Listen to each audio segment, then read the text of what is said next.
நமக்கு white hair இருந்ததுன்னா அதை பிளாக்காக சேஞ்ச் ஆகிறதுக்கான பிளாக் ஹென்னா ஹேர் டை தான் வந்து பார்த்திங்கன்னா இன்றைக்கி நம்ம பார்க்க போகிறோம்.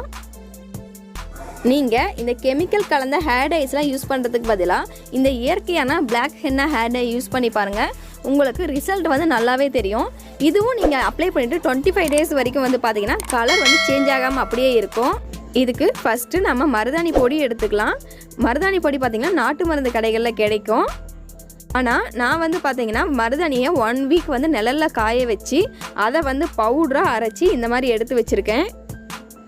இந்த மருதாணி தூள் முடியோட கலருக்கு மட்டும் இல்லாமல் முடியோட வளர்ச்சிக்கும் வந்து பார்த்திங்கன்னா இது யூஸ் ஆகுது.